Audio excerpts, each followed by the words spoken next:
অরুণাচল সফরের প্রথম পর্বের শেষে দ্বিতীয় পর্বের সামান্য কিছু অংশ দেখানো হয়েছিল। ব্রহ্মপুত্র পাড়ে যে উদ্যান তার কিছু জায়গার অংশ।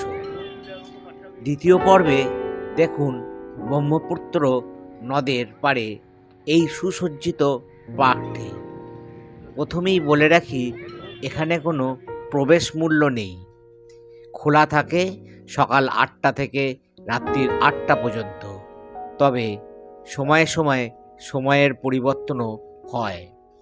সুপরিকল্পিত এই উদ্যানটি সকাল ও সন্ধেবেলায় অতি মনোরম আবহাওয়া থাকে।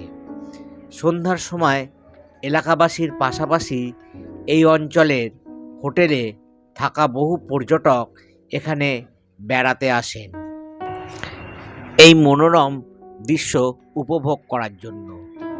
উদ্যানের ভিতরে ছোটদের মনোরঞ্জনের জন্য রয়েছে বহু খেলনার উপকরণ, যেমনটা আমরা পার্কে দেখে থাকি। পাশ দিয়ে বয়ে চলেছে ব্রহ্মপুত্র নদ। যারা গুয়াহাটি বেড়াতে আসছেন তারা ব্রহ্মপুত্রর মাঝে উমানন্দ আশ্রম যেতে চান, তাদের বলবো হাতে সময় থাকলে অতি অবশ্যই এই উদ্যানটি একবার ঘুরে যাবেন। আজ এই পর্যন্তই। চোখ রাখুন অরুণাচল সফরের তৃতীয় পর্বে। সকলেই ভালো থাকবেন, সুস্থ থাকবেন। আমাদের এই প্রতিবেদনটি ভালো লাগলে শেয়ার ও কমেন্ট করুন।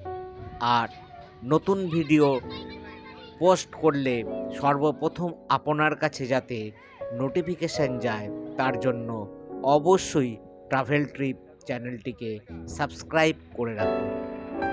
আজ আসি, দেখতে থাকুন তৃতীয় পর্ব। নমস্কার।